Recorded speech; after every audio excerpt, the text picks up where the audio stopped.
Hello and welcome to Leagues Behind, the league history and design vodcast of the Arena Gauntlet League. Today we're talking about Forgotten Realms. We're going way, way back into the past. It's the end of the 2020-2021 play season. I'm Christopher York. I'm your host, founder of the AGL and philosopher of sports and games.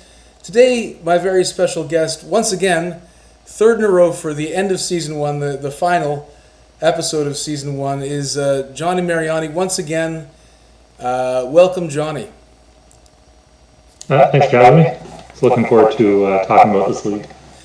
Well, I told you I'd have you on every time that we raise the price for the AGL, and this is the beginning of the $10 era, which has survived up until today. Let me kick off the episode by asking you a contentious warm-up question, Johnny.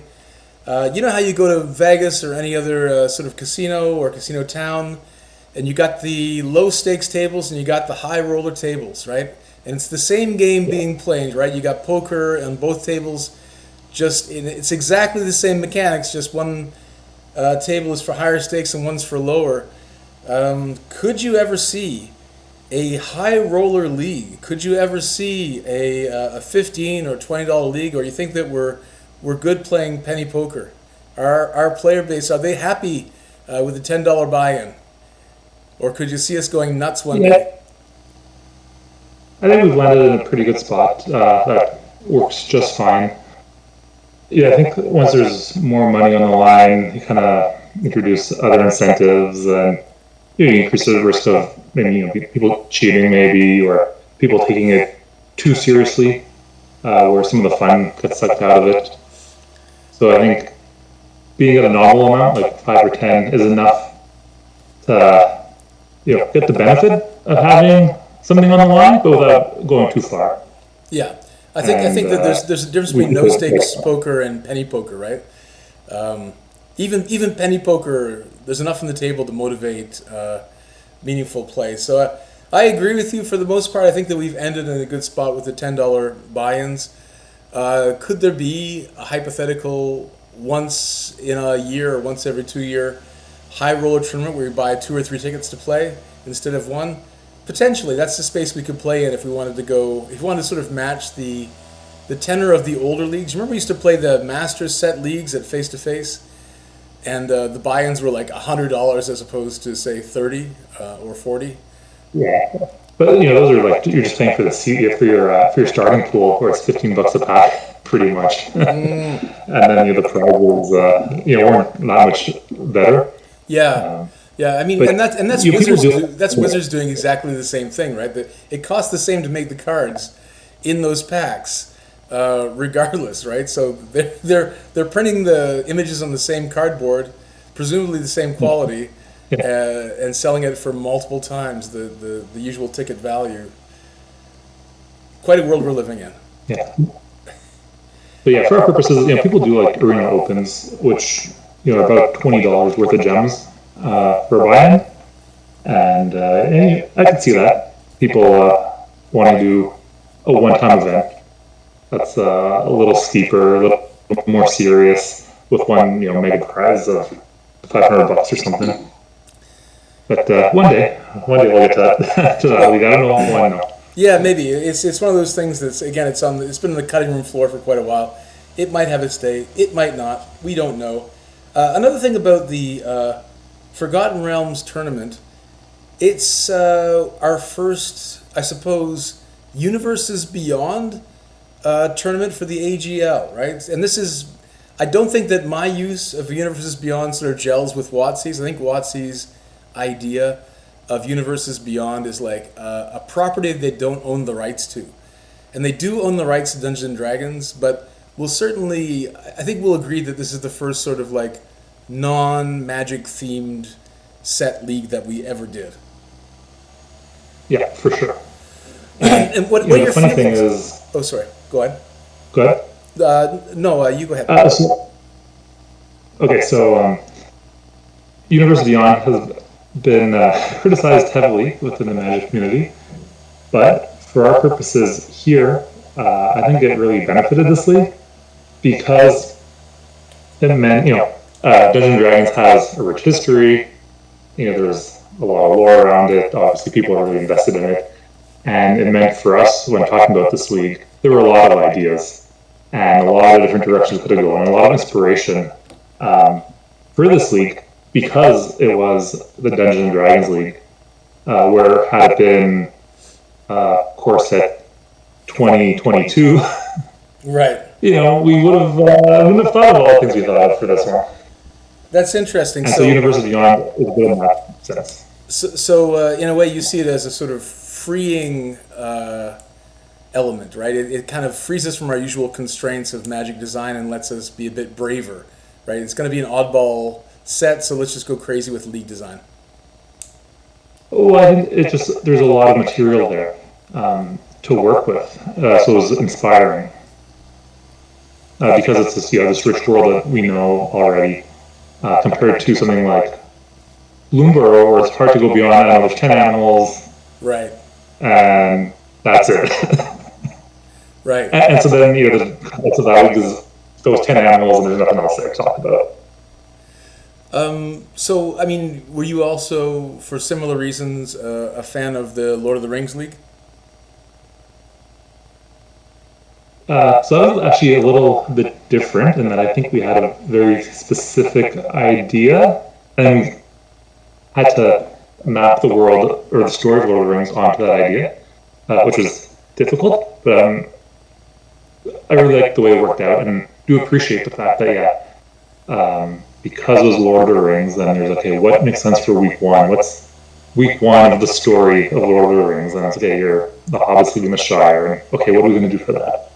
And I think when we were talking about that, I pulled out the books, flipped through, like, what's going on in this section of the book, and what makes sense for us to do, makes sense for us for the league, and you come up with ideas that you don't have if you don't have that story to work with.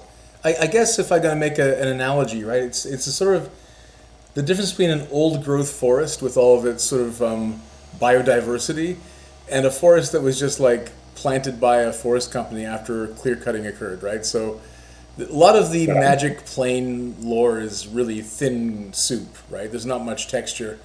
And then you get to a world like Dungeons and Dragons, and it's got this entire history and trajectory and mechanical, let's say, skeleton all its own, completely unique.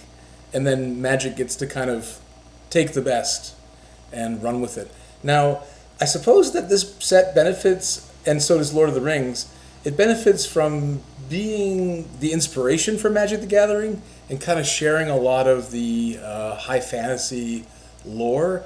I worry that when we get into stuff like the Marvel crossover that they're planning with the Marvel sets, that it might be a bridge too far in terms of suspension of disbelief and sort of connecting the game that we know and love to this world that is, very little to do with it in terms of its base, of where it came from. So I'm not looking forward to those days. That'll be another sort of Rubicon that we'll cross when the time is right. What do you think about those future sets that are down the road? Yeah, I totally agree with that. Dungeons and Dragons and the Lord of the Rings are the IPs that make the most sense for Magic sets, and they're the low-hanging fruit, and everything else isn't going to fit quite as well. But it is what it is, and just gotta roll with it.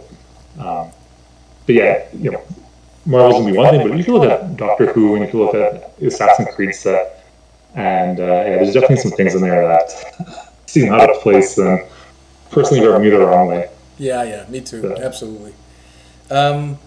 So look, Johnny, you've been a league committee member since time immemorial, and this was something that I knew very little about. I've only played Dungeons and Dragons a few times, and I wasn't familiar with the lore. I didn't know what this world was, and so I leaned back and I deferred strongly. I think that you and perhaps Jesse were the design leads for this particular tournament. I was hoping that today maybe you could sort of lead us through not only the tournament rules, but some sort of dead ends that we, tried and failed to execute on, and just give us the sense of what made this tournament in particular memorable and unique. Yeah, so like I was saying, because people have this experience with the world, there were a lot of ideas, and this is at a time when I guess the league committee, was newly formed, and I think we were still having our discussions in a public channel a lot, so everyone was putting ideas out there. Yeah, it got gladiatorial at times, right? I think because of partly because of the crowd cheering and jeering. That's why we started to make the sausage behind closed doors, and now we have the good sense to fight in private, which probably saves the rest of the server a lot of headaches. I would think. Yeah, I think so. Well, I mean, league design it's a passionate affair, right? Like everyone's got their opinions. We all think that we're right all the time, and that's the nature of the beast, right? If we weren't passionate about this, we wouldn't do what we do, and I think that in a way, it's probably very sensible that we evolved the way that we did, I think. Yeah, and speaking of passion, there are definitely. I feel like this week was definitely a lot of passion into a lot of labor, a lot of probably as much effort as any other league that we've done. Oh yeah, I I'm respect going to it. credit. Like the league design was sponsored and funded by McGill University Faculty of Science, where I was working at the time. Definitely put a lot of on-the-clock hours into league design. We never properly thanked them in the rule set, and I regret that. They should have been. Yeah. They should have gotten a citation. Yeah. So going back to all the ideas we had, there ended up being 4 main ones that stood out. And it'd be good to cover the ones that didn't get chosen. And if you could pull up the image of the dungeon map. Okay. Yep. It's up. And this was one of the ideas was let's all travel through a dungeon, having different paths through the dungeon where we have to do different achievements to move forward, and then get different rewards at different steps. And it's a cool idea. I know you really like the idea of having a map-based element to a league, which is something we haven't really done yet. I almost came back in Bloomburrow, but then I'll put aside again, just for simplicity reasons. But the dungeon idea was pretty cool, but we didn't really have a good technology to implement it.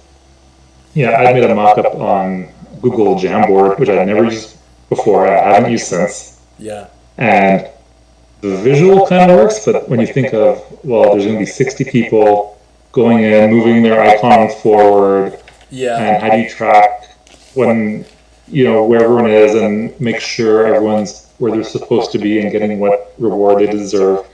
Like, we just didn't have a way to do it. It's a lot of moving pieces for a tournament which, just to put down the facts of the tournament, there were 59 registered players in this one. Eventually, we should note quickly that Maxime won this one as well. But yeah, I see your point.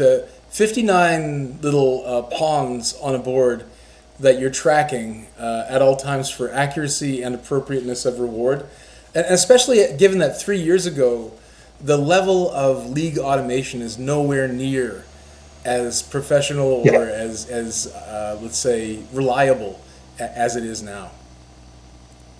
Yeah, and so, this idea, it wasn't, we weren't ready for the idea at the time, but it kind of comes back when we get to LCI in the paths. And, you see some of the same thing in the paths where, you pick a way to go and then you get rewards at different steps. For LCI, it was simplified where you just advance on every loss instead of having achievements you have to accomplish. Yeah. But that also kind of fits in with our sort of our principle of not using in-game achievements, which this dungeon run idea did use. And I think that's something where, this was maybe our third league that actually had real special rules after Kaladesh and Strixhaven. And so, we explored things like, what if your deck size can be, 55 cards? What if you're allowed to play first? What if you have to make your opponent mulligan? What if you win the game at 40 life? What do you get for that? Yeah. What if you have a full party on the board? And that's something that a lot of that stuff we've come to the conclusion that like it doesn't really fit with what we're trying to do. We want our games to be about playing Magic and trying to win the game, and not the playing with your food of like saying, okay, I'm going to win this game. I'm going to win it next turn once I cast this fourth creature. Or it's like, hey buddy, look, I know you're going to beat me. Can you give me an extra turn so I can get my achievement too? Yeah. And that's just a mess. Yeah. I think that some of these questions, right? We thought we shouldn't have to ask ourselves as players. Other questions that you raised earlier, we're still answering some of them, I think, in terms of like, can we still use this someday, somehow? And I think that overall, the volume of questions, right? We sort of like said, how many questions can we get our players to answer and still remain sane in the context of our tournaments, right? And I think that part of it is like the lure of the map element is that it looks so good. It's so reminiscent of board games. It's so easy to overuse a word that Mark Rosewater uses. It's easy to grok. But I feel like what we've done these days with LCI and with recently, right now with Bloomberg League kicking off, later in the week, we're seeing that we're making the map almost implicit, right? It's implicit in the choice. You don't actually need a board to represent it anymore. You can just imagine the board, which is elegant, I guess. Again, just like the way that we're playing and engaging in this thing, having a board, with pieces you're moving around the board doesn't make the same sense it would as if like you're four people around a table, playing a board game or playing a role-playing game. Right. So on to maybe the next of the four ideas for this league. We talked about having a league based around parties where you join a party with 3 or 4 other players. One person's the cleric, one person's the fighter, one person's the wizard, and then you have rewards that you split among yourselves. And even we had said things like, okay, the wizard has to play blue, the fighter has to play red, the rogue has to play black. Right. And that was a cool idea, but it felt like something, it wasn't critical to this setting, and we could use that kind of team league somewhere else. And so some of those ideas came up when we did Set Wars, some of them came up when we did Chaos 3, some of them came up when we discussed our eventually shelved Ravnica Remixed Team League. Oh. Still one of my regrets. One day, Ravnica, we'll come back for you. One day. One day, or we'll interpret, that rule set on a different set, where it makes sense. Yeah. And so yeah, but that was a really cool, fun idea. And that's an idea I put a ton of thought into and really fleshed out a full rule set for the team league that AFR didn't end up being. Right. I got recycled later on. Then the other rejected idea, the third one, was a league based on XP progression. Right. The idea of like you're a character, you're playing the league, you're doing achievements, getting experience, and leveling up. Yeah. And compared to what we went with, this was focused much more on getting the XP, like doing the achievement to get the XP, and then the rewards were all pretty straightforward. Just like once you have a certain number of XP, you get the reward. That's that. And I think it made a lot of sense, except it touched on the achievements um, that we Yes. weren't super excited about. Right, because of the things you mentioned Uh, before, right? Which is like yeah, playing with your food or asking the favor of don't stick the sword in me yet. I need to get this one achievement, and it becomes more of like a political game, like a game of Commander, and all the sort of bad politicking that goes with that, as opposed to a nice clean duel. yeah, and that politicking makes sense in a certain context. It doesn't make sense in playing a competitive game of limited online against an opponent who you may or may not know. Yeah, Uh, it just doesn't work. Like, I'm trying to do my achievement and you just concede, and then and then I'm pissed off at you for like, hey, just you could have waited 30 seconds, and it's just a mess. yeah, it is. It's a lot of feel bads. I think that we probably were clever to avoid, you know, unnecessary feel bads. But so now a lot of the ideas though from the XP progression idea ended up making their way through into what we ended up going with, which was like the class reward system, where we said, and this is the week that happened, was each player chose a class, wizard, fighter, rogue, cleric, and then they were on that path. Yeah. They were they were on the path essentially, and then there were 10 steps where they got different rewards throughout the league. And yeah, again, it's a little bit similar to LCI, but I think in this case the rewards are a lot more player agency. I think over the rewards they chose, and we tried to lean into the theme of each class with them. So, I mean, that was the sort of mechanic that made it into the final rule set. What was your verdict on that, right? So, for example, I remember as a player, again, this is one of the leagues where I tried my best to keep up, but it did seem like there was a lot of information. There was almost like I wouldn't say I felt overwhelmed by the agency, but there was a lot of tracking and a lot of choices to make even before the tournament started. And I think that I really did get the feeling I was playing Dungeons and Dragons, but for the same reason that Dungeons and Dragons isn't my favorite game, this might not have been my favorite tournament, right? Because of I really felt like all the bookkeeping I had to do, I was maintaining a character sheet, which is perfectly in line with what Dungeons and Dragons is, and probably a good fit for the tournament, but just not necessarily something that I was as a player super engaged with. And again, not every tournament has to be for every player. I totally get that. And we could probably do something even more complicated in the future with the proper automation and make it feel sort of less daunting. But again, that's just my take on it. What was your take on it, Johnny? So as a player, I really liked it.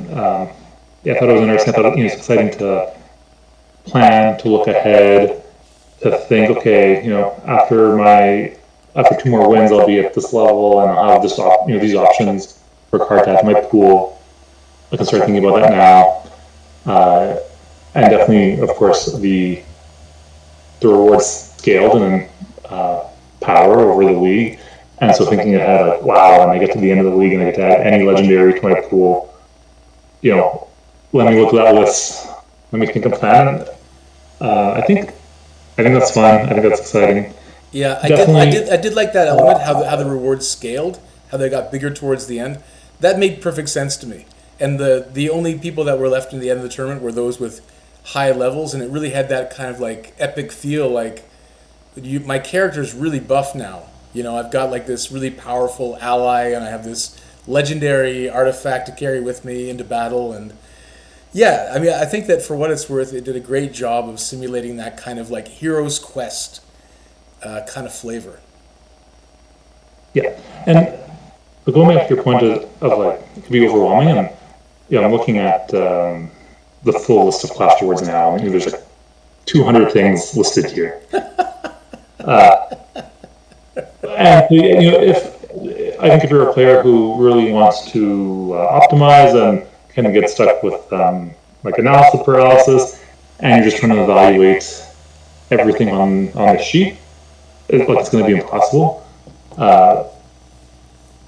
Whereas, if you're just a player who says like, I don't know, I think wizards are cool, I'll be a wizard for this league, or my pool looks like a base black pool, and I think I see a couple of nice rewards of black cards along the way, so I'll just take that. Different players could engage to the degree they want, and I think having a lot of depth is good for the players who want it, as long as the players who don't want it have a way to engage at I guess like a wider level. Right.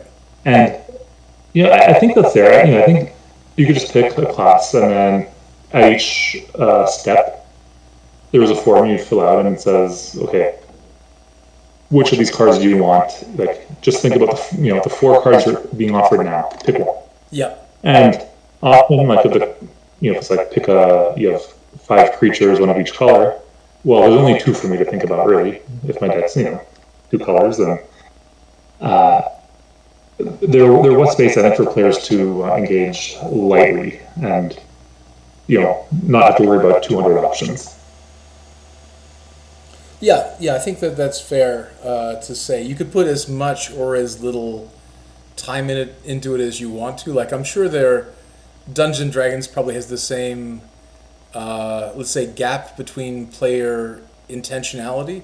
There are people who just want to play a casual game with their buddies, and it's more about socializing. And then there'll be players who want to read the entire monster manual and all the tables of equipment, right? And sort of like really get down with the world that they're engaging in before they play their first session. And I think the same thing probably happened here. Which role did you end up taking, and why? I went with Rogue, but I can't tell you why. Okay. Okay. Yeah. And how did you do this tournament? How did you do in the tournament? I did quite well in the tournament. I think I finished 3rd on points at the end of the league, and I was dancing with Maxim for 1st and 2nd throughout the league until the last week when I got my last reward, which is pick any legendary, and I could take in the smart pick, or I could have taken the YOLO pick. I took the YOLO pick, and every game when I drew that card, I lost. Oh. And I'm pretty sure in all those situations, if I had drawn, let's say I'd picked the smart pick, in those situations that I lost, if I had, let's say drawn the correct card instead, pretty sure I would have won those games. So, I kind of fell off at the end due to a little bit of irresponsibility in my picks. What was the YOLO card? Gotta know. It was Zareth Sen, which is from Zendikar, where I think when it hits an opponent, you get a creature from their graveyard into play. Okay. Something like that. Which I took instead of Karizev, who's just a 2-drop that makes a Ragavan token when she attacks. And I was playing a red-blue tempo deck, maybe like splashing black off treasures, possibly. Right. So, could have been a bit more disciplined there. Yeah, I mean, going back to our old debate, right, of whether you should add packs from other sets or from a mono set, it seems to me like the Universes Beyond sets have a better argument than most other sets for being a kind of city in a bottle, where you're just adding packs from the same set. And with the dice rolling and some other things, there was some in-set synergy that you just couldn't support, I don't think, elsewhere. However, if I recall correctly, Adventures in the Forgotten Realms had a relatively low power level overall, so it might have made sense to go for other packs if they were available, right? But they were only available occasionally in the choice trees. Yeah, I mean, now if you look at it, it was a low power level, but at the time, it was probably fine power level compared to what else was around it. Maybe just Strixhaven standing out compared to it. Yeah, or Ikoria. But yeah, we had level 5, we had secure home base, where each class could had a choice of 2 packs on what to add. Right, so we said like wizard. The most wizardy sets are Strixhaven, of course, and Dominaria. Yep. The fighter sets you could think of were Eldraine and Kaldheim, which I think makes sense. Yep. Rogue was Rivals of Ixalan and Ravnica Legions, which there were like more rogues than normal in Ravnica Legions. Yep. And then Dimir are the rogue colors, right? Classically speaking, right? Dimir are the rogue colors. So that makes sense. Yeah, Demir's not in Ravnica Legions. So. But yeah. And then for Cleric, we gave them Amonkhet Remastered and Antheros were the options, which I think makes sense for Clerics. Yeah. They had gods in those sets, right? Actually, yeah. And I think a fun thing about our classes, though, is, okay, so Wizards, we have in Magic. But in D&D, you have Fighters, which we don't have in Magic. In Magic, we have Warriors and Knights and Soldiers and Berserkers. And so we used batching, which I don't know if Wizards started to use batching yet. In Zendikar Rising, they used batching for parties. Yeah, so we did kind of like, it was inspired in part, I think, at least on that mechanic. Yeah, so for our purposes, we gave each class, almost every class of Magic, we assigned them to one of these groups where, rogues were a little loose. We said they're, pirates and assassins and shapeshifters and scouts and pilots and peasants. A pretty large umbrella. Yeah. But some of that's, for our purposes of, Magic, rogues are blue and black, and like never white and never green. But we want our paths here to offer something for everyone, no matter what color they're in when they start the league, and no matter where they end up. So, if you're a rogue, you can pick, or if your deck's white deck, you can pick the rogue path and get things along the way. So you have to be a little loose and say, okay, like pilots and scouts, peasants tend to be white. So we'll just put them in the rogue category. Yeah. And I think some of the D&D purists, that kind of rubbed them the wrong way. But I'm actually similar experience to you, where I played D&D once ever, and so some of that stuff didn't bother me as much as it did other people. Yeah, I mean, I guess that we're in the same position of Wizards in a way. Like, when we make a tournament that's based on some other IP, you are going to have the purists. You are going to have people who are attached to that IP and have certain very strong ideas about how they should play it out. And when we violate those expectations, you can expect a little bit of blowback.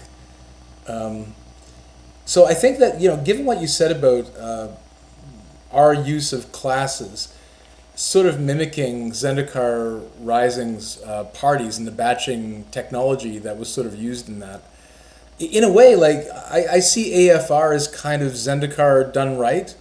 If we had the sort of foresight to use that batching, we would have used it in this way. But in a way, we weren't ready to do that, so the idea just kind of floated around until AFR happened. Then we're like, oh wait, right? We still have some ideas from the Zendikar Rising League that there's a boat that we missed that just came in again. So let's use it here. So given that, oh sorry, go on. Even the rejected party idea of each player is a member of a party, like that would work great for Zendikar Rising also, if we were to revisit that maybe. Yeah. So if we had to do it all again, Johnny, what would you do differently about Forgotten Realms? Like, what would you change? What would you keep? I liked it how it was. I don't think I'd change anything with it. I thought the paths were, like, all of them were interesting. They all seemed to be pretty well balanced. The cards all seem to fit. yeah, I don't know if anything really stood out as like being wrong. And yeah, of the four main ideas we had, I think this is the one that made the most sense for the set and that league at that time. The one thing, so there's maybe the most contentious thing about the league was the trading aspect of it. Oh, At three levels, I you remember could. that. Oh God, I remember that. So level 4, you could trade a common with any other player in the league. At level 7, you could trade an uncommon with any player in the league. And at level 10, you could trade a rare mythic with any other player in the league. And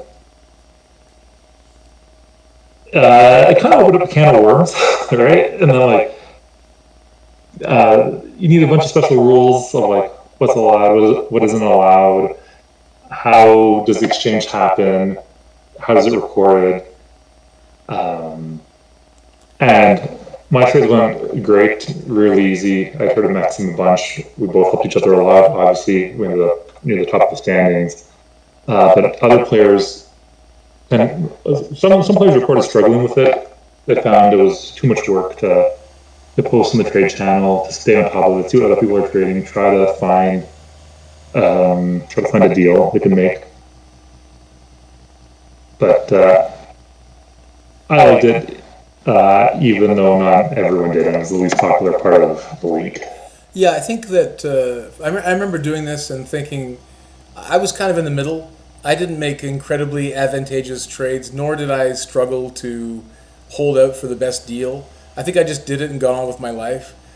So I wasn't strongly against it, nor was I strongly for it. But I think I see in theory the difficulty with this is that if you got a buddy, right, like you've got Maxime, Maxime's got you, you can really scratch each other's backs if you trust each other and you can see eye to eye, right? Whereas I think if you're a new player in the league or if you're maybe working with somebody who you can't trust as implicitly, right? They might try to gouge you. It could lead to feel bads or it could lead to the feeling of being on the outside if you're not properly socially connected. So I guess that, I mean, I can see some hypothetical objections sort of popping up on those grounds. Yeah, I didn't have a big problem with the mechanic, but I do remember, man, a lot of people gave us the boots for that one. That was the feel bad mechanic of the league, as I recall. Most negative comments about trading.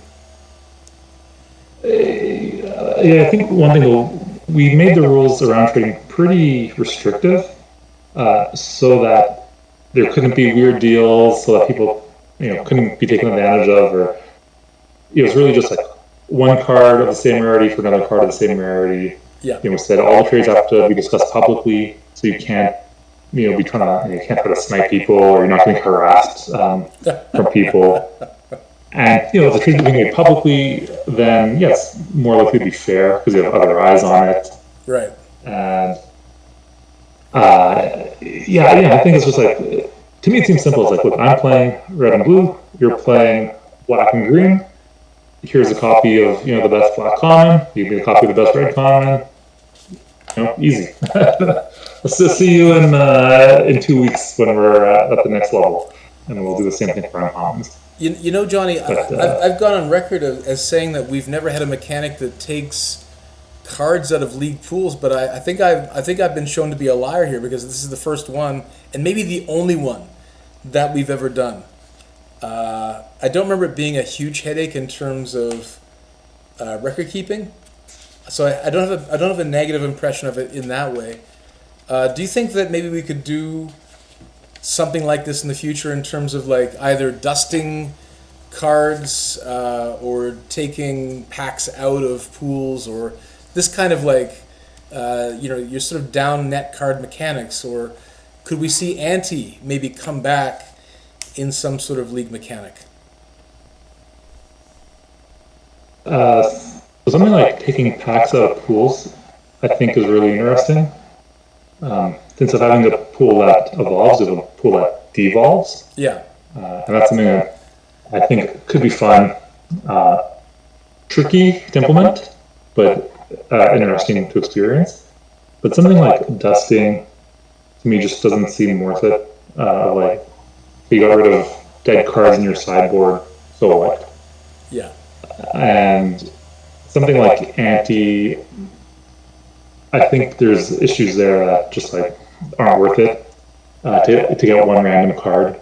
The hoops you have to jump through. Where like I thought trading is a bit more interesting. That like you have agency, you're discussing it, you're trying to make a deal, you're seeing what's on offer. You have depends on your patience. Depends if you want to get the card right away and start playing tonight, or if you can wait a few days. Right. And I think that's a bit more interesting. And I'm actually working on a side quest that isn't ready to be announced, but there's going to be a lot of trading involved. Okay, you heard it here first, folks, on Leagues Behind. Side quest we'll info. I mean, if we don't mind previewing other things while we're here, I think that this is making no promissory note for future designs, but I think that Jack was kind of previewing some sort of idea like this for Duskmourn, right? The idea that you start out with your sort of complete set of packs for League, and you sort of build your ultimate form of your deck, and then every win you lose a pack, more or less, or every loss you lose a pack. I forget which way it went as he proposed it, but that seemed like a really interesting simulation of losing your sanity. And I think that maybe we're ready to explore this space again, or at least in weird sets like Duskmourn that have kind of a unique flavoring to them. Yeah, I think it's interesting, but there is definitely a bookkeeping issue. But I think that kind of idea would work best in something like a Chaos League, where you have one pack of each set. So when it's time to get rid of a pack, it's easy to say, here are my 15 cards from Modern Horizons, let me just get those out of my pool. Instead of if you have a bunch of packs of the same set, and then you're harder to filter things out. And it gets a little messy, and errors are going to happen. And right. Just going back to AHL for a second, there actually was a lot of bookkeeping in this league, and on my end, a ton of work in terms of building a spreadsheet to track everything, having a massive form. It was massive behind the scenes, but really simple for players to use. Where to kind of account for each branch of this class progression chart, and then take all the information and put it on a sheet, sort it so that people could see where everyone is, what rewards they've claimed, who hasn't claimed a reward in case they've missed something. And definitely on my end, the league took a lot of work in terms of kind of planning out the different steps and the different rewards, but then also the implementation was a lot. Yeah, and I think that the work that you did there. Well, first of all, I think that I and the rest of the league thank you for it, and we've learned important lessons from it, I think. So it wasn't in vain, right? Like I don't think that much of this intellectual work is lost. Some of it might be on pause or undergoing some mutation, but I do think like things like the map mechanic, we're still trying to figure out how to do that right, and that started with you trying to visually represent a sort of adventure that our heroes could journey along, and so. Yeah, we're still trying to do that. Again, I'm sort of throwing it forward to Duskmourn a lot, but that's also something we're trying for Duskmourn. We're trying all these things. We're still trying to find a way to make these mechanics land right. You want to map out that haunted house, and you go from the ballroom to the I don't know what the room's on. Exactly. Yeah. We'll have to walk through the haunted house, and who knows what horrors you find in the next room. Yeah, now we're getting into leagues ahead stuff, right? But for now, I wanted this to be kind of a very quick double episode, Johnny, because while I've got you here, right, I did want to talk a little bit about the 2021 Player of the Year tournament, our first Player of the Year tournament. Johnny, you won that one. You didn't win Adventures in the Forgotten Realms, but you did win the 2021 Pody tournament. You still have the laurels. Your name's still there at the top of the server. I wanted to quickly get your thoughts on that one before we let you go. And again, this is the end of season 1 of Leagues Behind, so we're going to take about a month-long break. And I did want to have this one in the can because Player of the Year 2024 might happen before the next season starts. So just quickly looking back at this league, right? So if you don't mind shifting gears, unless there's anything else you want to put down about Forgotten Realms. No, go ahead. Okay, so at this point, it was a freebie tournament. It was basically a glorified side quest. We had 16 players in the mix. I was still doing fairly well back then, so I was one of the invitees. There's a story there. We had 9 invitations reserved for each previous league winner, 4 invitations for the highest cumulative points, so the frequent flyers, and then 3 invitations reserved for the players with the highest point averages among the set of players who played a minimum of 3 leagues during the play season, so the ones who spiked a small number of events. And that's, incorporates every tournament from Ikoria to AFR. And that has basically kind of informed the backbone of all Player of the Year tournaments since then. I mean, we've grown to 24 players. There are a couple of other changes, but what was your feeling about this formulation at that time, Johnny? Yeah, it seemed fine. We we weren't as big of a player base and didn't have as many events under our belts. Like being 16 players, that sort of invite structure made sense. Yeah. And round 1 of that tournament was 1 pack of every set on Arena, which at the time was exactly 16 sets, which I always like when those numbers line up like that. It was sort of like, here's your week six full league pool, 1 of everything, and what can you do with that? Yeah. Which was we had just kind of makes sense. We had 18 historic legal sets, and because we only had semifinals and finals, we only had 2 pods of 8 to start with, so the Alpha and Omega, so to speak. And we had big sealed pools for the semifinals.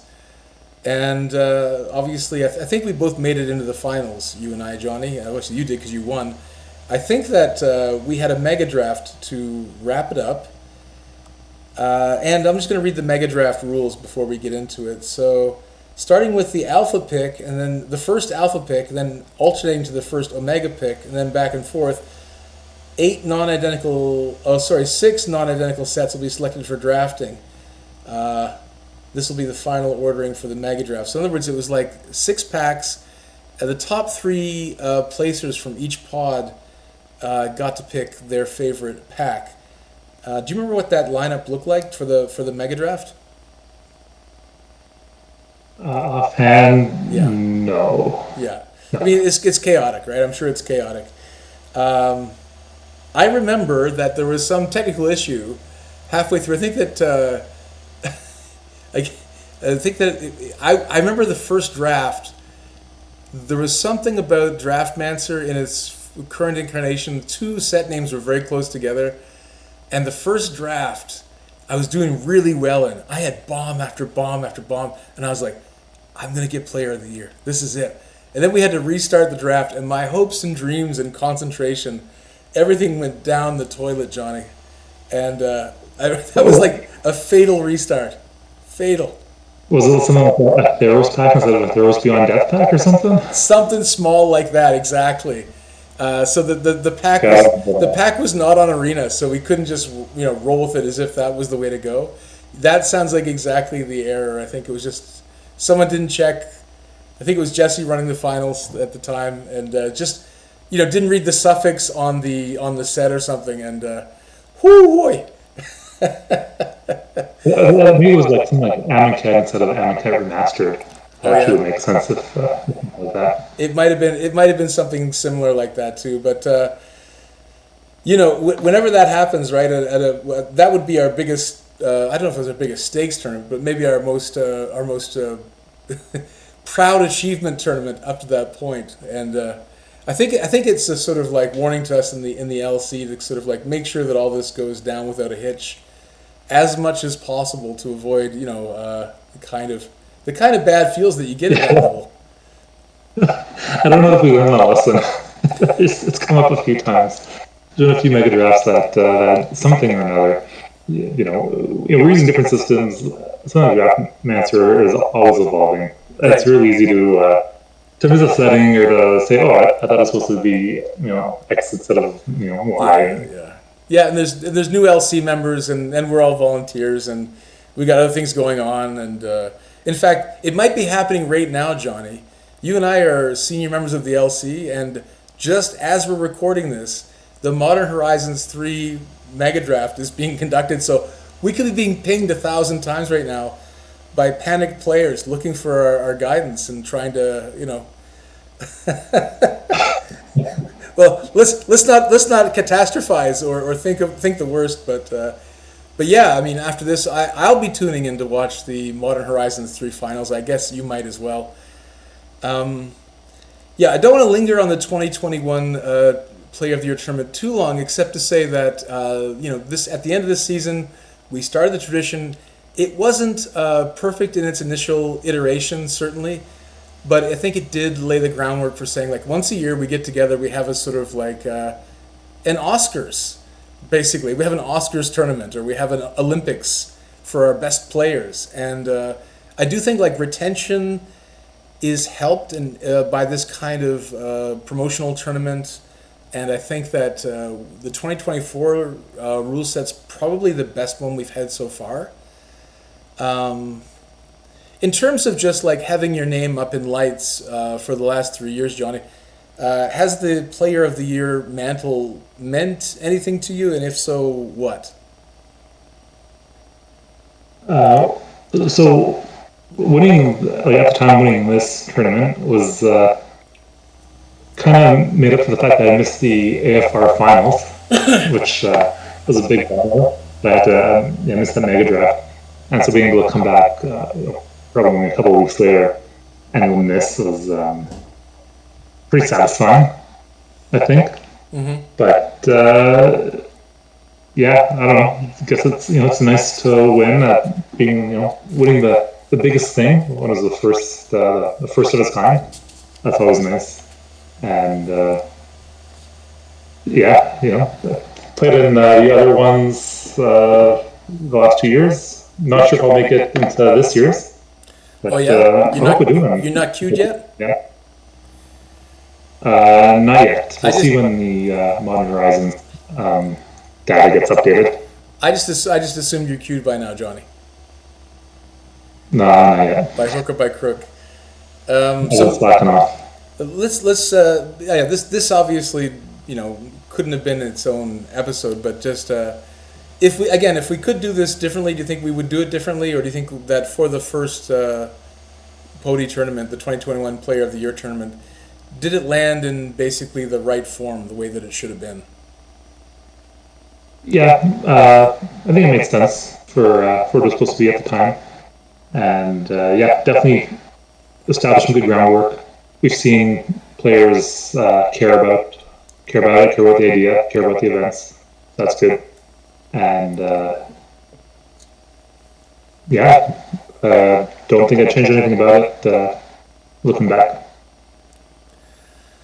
Well, Johnny, we're almost at the end of the episode. I hope you get queued for the 2024 Play of the Year. It wouldn't be the same without you, since you fought in the last 3 years in a row. You don't get the free invite this year, right? Remember the Pody in the 2022 and 2023 rule sets. We made sure to write in that the previous winner gets to kind of a free ride into the next Player of the Year tournament to defend the belt. But I think that there's no free rides anymore in a tournament series as big as this has gotten. You got to fight for every scrap, and as you pointed out, people do care a lot. I mean, you hear John P. go on quite a bit about how he's every week he's like, he's sort of rubbing his hands together, wondering, like, is it going to land my way? Is a decimal going to knock me out of contention, or will I get to play in the 2024 Pody tournament? So, yeah, there's some drama there. I think there's some interesting through lines, some player building that happens, and I'm looking forward. I probably won't unless I really spike in Bloomborough. Fingers crossed. Bat strong. It's a winning in for me. Easy winning in. But yeah, if I don't spike in Bloomborough, I think I might not make it either. So we shall see. All right, Johnny, that's all the time we got for this week. Thanks for joining me for this doubleheader. Look back at Forgotten Realms and the 2021 Player of the Year tournaments. Any final words for our viewers? Just important to say for Forgotten Realms, I think I got a lot of credit for it, but it's really important to acknowledge Jesse put in a ton of work, and then at the time, like Caleb, Jeremy, Brecken, maybe Francesco were also involved and also contributed to the ideas and the design of the league. Yeah, no, absolutely. It's good. And I think that's the reason, that starting, in our current league and moving forward, it's important to keep these kinds of notes to see who contributed, because it's a non-zero amount of work to come up with a league like this.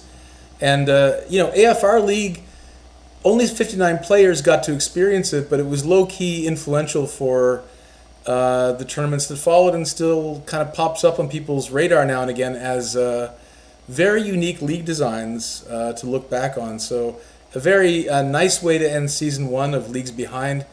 And yeah, thanks for doing a triple header and then joining me again, Johnny. All right, thanks for having me. Thanks, man. All right.